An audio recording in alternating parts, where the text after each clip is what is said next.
Welcome back to my channel. আশা করি তোমরা সবাই ভালো আছো। তো আজকে দেখো আমি একটা পরোটা রেসিপি নিয়ে চলে এসেছি। তো অনেকেই তো অনেক রকমভাবে পরোটা বানিয়ে করে খেয়ে দেখেছো। একবার এই রকমভাবে পরোটা বানিয়ে করে খেয়ে দেখো, আশা করি তোমাদের ভালো লাগবে। আজকে আমি পরোটাটা বানিয়েছি টমেটো দিয়ে। টমেটো দিয়ে পরোটাটা একটু ইউনিক না? তো চলো দেখতে থাকো।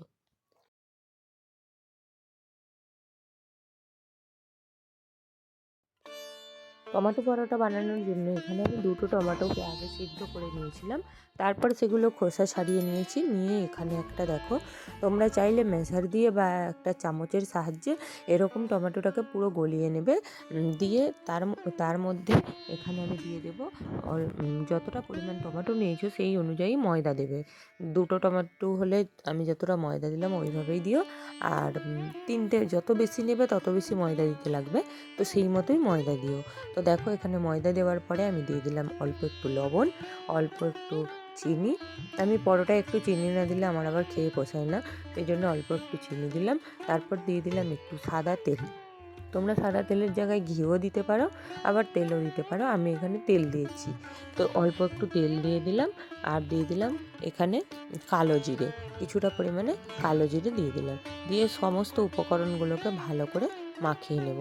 আর যে সাদা তেলটা দিচ্ছ তোমরা একটু বেশি করেই দিও, যেহেতু পরোটা হবে তবেই মুচমুচেটা হবে। তো সমস্ত উপকরণকে ভালো করে আমি মাখিয়ে নেব। এখানে কিন্তু কোনো জল দেব না, ওই টমেটো থেকে যেই জলটা বেরাচ্ছে টমেটোর জলেই আর ময়দাটা মাখানো হবে। তো যদি ময়দা লাগে আবার দিও। আমার এখানে দেখো একটু পাতলা লাগছিলো, তাই আমি একটু অল্প ময়দা দিলাম। তো তোমরাও মাখাতে মাখাতে দেখবে কীরকম কী হচ্ছে, তো সেই মতো একটু ময়দা দিও। তো দিয়ে ভালো করে আমি ডোটা তৈরি করে নেব। নিয়ে মাখানো হয়ে গেলে বেশ কিছুক্ষণ ধরে, তখন ওপর থেকে একটু সাদা তেল দিয়ে ময়দার যে ডোটা আছে ভালো করে মাখিয়ে দেব। তার গাটাতে সাদা তেল দিয়ে ময়দার গাটাতে দিয়ে একটা ঢাকা দিয়ে কিছুক্ষণ রেখে দিয়েছিলাম। তারপর আমি এরকম গোল গোল করে লিচি কেটে দেবো, ময়দার আকারে লিচি কেটে নিয়ে এগুলোকে আমি বেলতে থাকবো। তো বেলাটা কিন্তু তোমরা খুব ধ্যান দিয়ে দেখো। যখন আমি এটা বেলবো তো তখন ভালো করে না দেখলে কিন্তু পরোটাটা তৈরি করা যাবে না। তো দেখো এখানে নিয়ে নিলাম একটা লেচি আর নিয়ে নিলাম একটু তেল। তো দিয়ে যেমন পরোটার বেলো ঠিক সেইভাবে এটা কিন্তু চৌকো করে বেলবে। আমার না গোল হয়ে যাচ্ছিলো বারবার, কিন্তু তোমরা যতটা পারবে চৌকো করে বেলবে। চৌকো করে বেলার পরে এখানে একটা ছুরি নিয়ে নেবে। ভিডিওটা চলাকালীন একটা রিকোয়েস্ট, ভিডিওটা ভালো লাগলে লাইক করো, কমেন্ট করো, শেয়ার করো। আর যারা আমার চ্যানেলে নতুন তারা অবশ্যই চ্যানেলটা সাবস্ক্রাইব করে দিও। দেখো বন্ধুরা, এখানে আমি ছুরি দিয়ে এই রকম ওপর দিক থেকে একটু কেটে দিলাম, নিচের দিক থেকে একটু কেটে দিলাম। তারপরে আবার এই সাইডে ওপর দিক থেকে একটু কেটে দেবো, নিচের দিক থেকে একটু কেটে দেবো। দিয়ে নিচের পাটটাকে ওপরে তুলে দিলাম, আবার ওপরের পাটটাকেও ওপর দিকে তুলে দিলাম। এরকম ভাঁজগুলো কিন্তু একে অপরের ওপর উঠে যাবে। দিয়ে তারপর এদিক থেকে এইভাবে ফোল্ড করলাম, আবার এদিক থেকে এইভাবে ফোল্ড করলাম। দিয়ে ভালো করে এই পরোটাটাকে বেলে নেব। এরকম চৌকো শেপে বেলে নেব। তো চৌকো শেপে বেলার পরে দেখো আঁকাবাঁকা হয়ে যাচ্ছে, তাই আমি একটু ছুরি দিয়ে সাইডগুলো কেটে দিলাম। দিলে বেশ চৌকোটা সুন্দর হবে, দেখতে ভালো লাগবে শেপটা, সেই জন্য আমি এটাকে কেটে দিলাম। তোমরা চাইলে কাটতে পারো, না চাইলে নাও পারো। তো এইরকমভাবে প্রত্যেকটা পরোটা আমি বানিয়ে নেব। তো দেখো বন্ধুরা, প্রত্যেকটা পরোটা আমার এইভাবে বানানো হয়ে গেছে। এবার আমি কি করব, এগুলোকে একটা সাইডে রেখে দিলাম।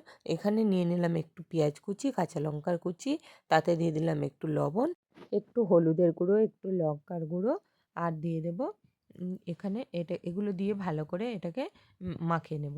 হাত দিয়ে তোমরা এটা মেখে নিতে পারো বা চামচের সাহায্যে। তো আমি এখানে চামচের সাহায্যে এটা মাখিয়ে নিলাম। দিয়ে এখানে আমি কি করব, 3টে ডিম এর মধ্যে ফাটিয়ে দিয়ে দেব। তিন তোমরা চাইলে দুটোও দিতে পারো।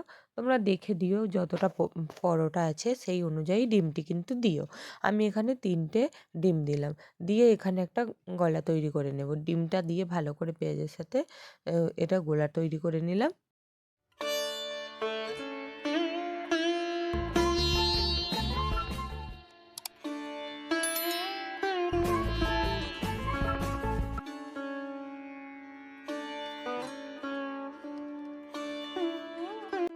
এদিকে আমি একটা কড়াই বসিয়ে নিয়েছি, আর তাতে দিয়ে দিলাম বেশ কিছুটা পরিমাণে তেল।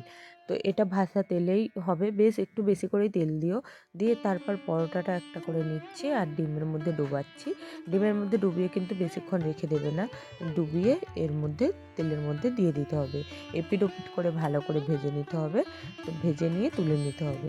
তো এইভাবে আমি কিন্তু প্রত্যেকটা পরোটাকে এপিঠ ওপিঠ করে ভেজে তুলে রেখে দেবো। তো বন্ধুরা, আজকের এই পরোটার রেসিপিটা কেমন হলো বলো কিন্তু।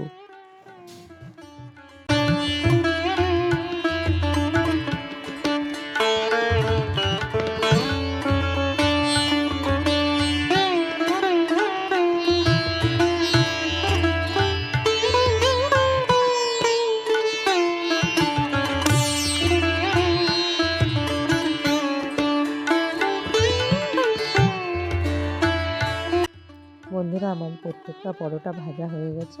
তো দেখো, এখানে আমি একটা প্লেটের মধ্যে পরোটাগুলো নিয়ে নিলাম। তো দেখতেই পাচ্ছ পরোটাগুলো কতটা সফট হয়েছে, আর খেতেও কিন্তু দুর্দান্ত হয়েছিল। তো চলো বন্ধুরা, আজ এখানে আমার ভিডিও শেষ করে দিচ্ছি। আবার আসবো নতুন একটা ভিডিও নিয়ে খুব তাড়াতাড়ি। ততক্ষণ তোমরা ভালো থেকো, সুস্থ থেকো, সাবধানে থেকো। টাটা বন্ধুরা।